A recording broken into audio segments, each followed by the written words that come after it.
back to Whitt Acres. Today I'm going to be planting my new rhododendron and transplanting some Thuja green giants, and if I have time I might get to the dawn redwoods. We have some rain in the forecast.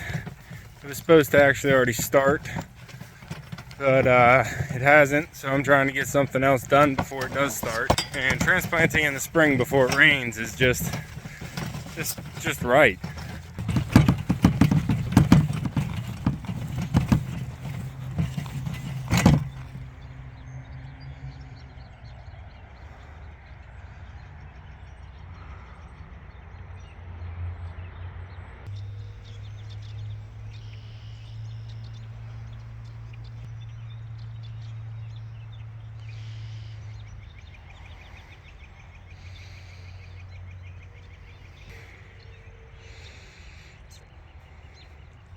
We are out here under my lone pine tree.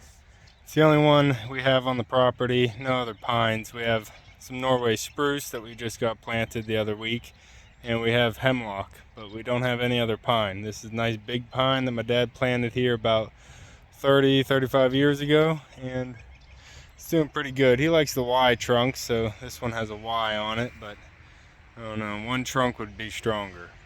Either way, we're out here and we're going to be planting my rhododendron out here because I like to have an evergreen border around the entire property, and I have a gap that needs filled.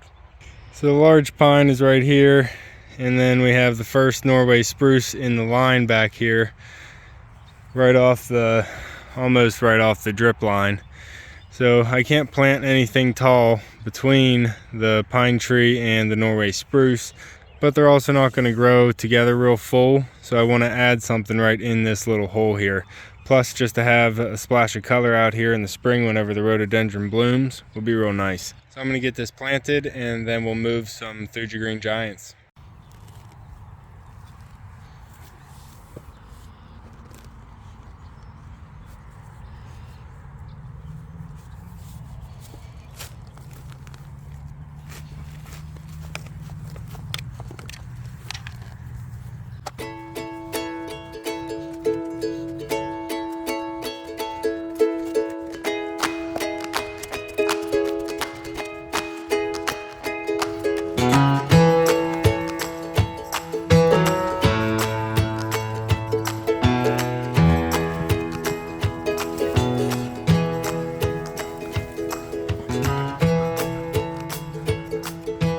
Alright, we got the hole dug with Puppy's help. Oh, Puppy, save that grub. Save that grub for the chicks. I'm gonna save this. Oh, Puppy, save that grub for the chickens. We got chickens now, so don't eat it, Puppy. It's not for you. So I'm gonna be saving that, and I'll give it to the little chickens.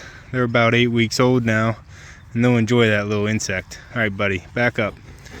So since we're next to this big pine tree, we have a lot of roots in the hole, but I actually found a decent spot, and I got through only small minor roots and not big ones. There's one right here. It's a little bit bigger than a pencil, so right there, and I'm just on the inside of it, so it's gonna work out good. That's why I got a smaller rhododendron, because the smaller it is, the easier it'll fit into another root system. I'm actually a little bit deep here, so I'll backfill. I'm only using the native soil. I'm not adding any extra manure or fertilizer or anything to help the soil out here. It's just all native soil, and up here is not too bad. You can see it's kind of, I mean, it's clay, but it's not too bad out here. Has some topsoil here. So right about there is going to be good for the hole. I'm going to use some plant tone. You probably should use, what is it, azalea tone or rose tone for the rhododendron species, but if all you have is plant tone, then use plant tone. And I have access to plant tone where I live. We don't have access to the full range of espoma, so I'm just going to go ahead and use plant tone for majority of my things. I just use, I don't know, maybe half a handful to a handful. I'm not sure how much you're supposed to use, but and then I just work it into the bottom of the hole. And whenever the roots reach out, they'll be able to find some good all-purpose plant food. And now we have a planted little rhododendron. This will get pretty big. This is one of the larger varieties. It'll get, what is it, 6 feet high and 6 feet wide, but I'm pretty sure it's the same varieties we have already on property, and they can get a little bit bigger than that. A lot bigger actually. But we got it planted right underneath the blown pine and the Norway spruce row, and Puppy is ready to play with his ball. So this hole here, hey Pup, is for the dawn redwoods. We planted these out here last year, and they're alive. They're definitely sprouting back up. You see that? Definitely have some growth on them. But I don't want them here because they go bald in the winter. What are you doing, Pup? You think it needs to be deeper. But they go bald in the winter, as you can see, and the Norway spruce do not. So I want to bring this inside the outer perimeter row so I can have a nice closed green wall, and then I can still see the dawn redwood on the inside. I also have another one going in that hole right there. From right there, there it is. This dawn redwood needs to be moved in as well, so I can get a Norway spruce row all the way down here to meet up with the white spruce down there. So we have a hole dug with a backhoe just to make it easier, get something started. And I'm gonna have to dig these out with a shovel and transplant them. I don't think I'm doing that today, but what I do want to do today is get this Thuja green giant dug up and moved, I think, over towards the barn area on that side of the property, because it's a nice skinnier tree and we have less room over there, and the deer have just been annihilating this Norway, or this Thuja green giant out here. So, but I'm gonna get this moved, and it seems like the deer aren't bothering the Norway spruce, at least as of yet.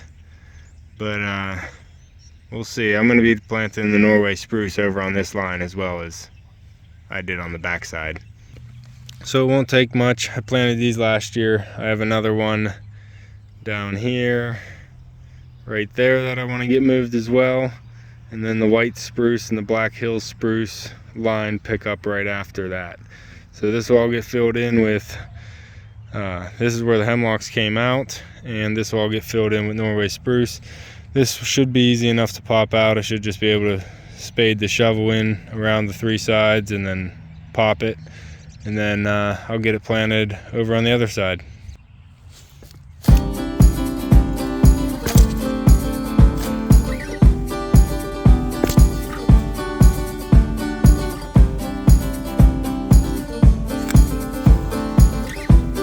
And there she is. I'll go get the other one.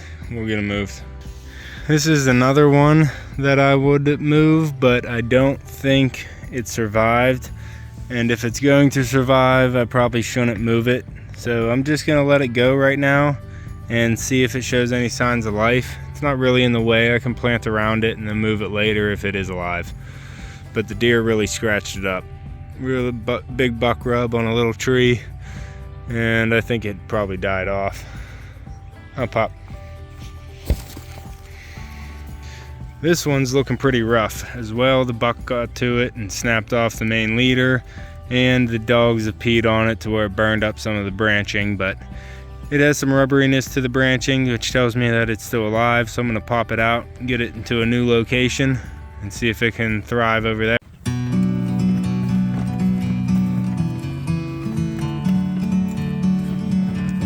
So we are here at one of my property corners next to the barn. You can see over here that I have a Thuja green giant planted, and it's okay. The top's still good. The dogs peed on the bottoms, but it is not planted on my property. So we have my line, and yeah, it's not on this property. So I need to dig that one up and move it in, and then I'm going to be planting the other two that we just dug up right here and here, which will continue the Thuja row that I already have started. This one also got beat up by deer. Now it's coming back.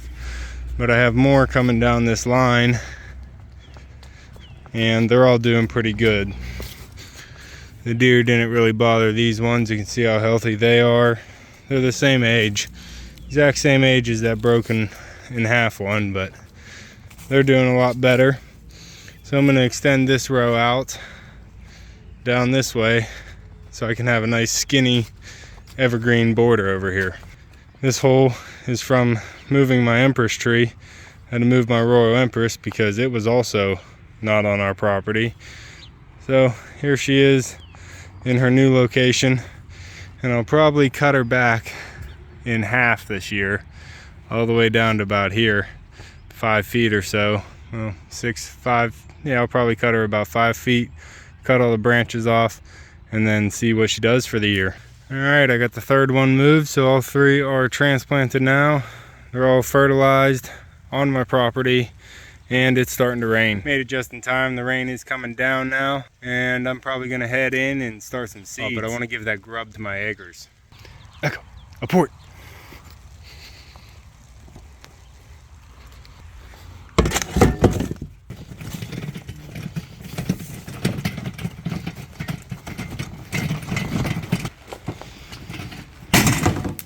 Probably over. Alright, I got the grub and a little baby worm. The acres don't have any light right now because they don't need any heat, and it's 60 degrees out today, so they don't need any light. But oops, sorry guys, scared them with their shadow, my shadow. Let me see who wants some grubs. Come on Bonnie. Take it. Oh, good. Take it. Go ahead and take it.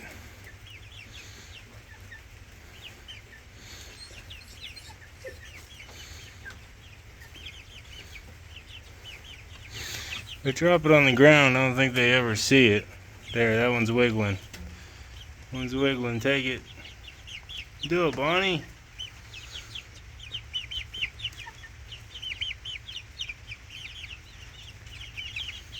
Your black beak just pecking at my hand. What are you doing? Good, Bonnie. Take that worm. Where'd the grub? Where'd the grub go? Where'd the grub go? Any of you get it? There it is. You'll never find that. Here, take that grub.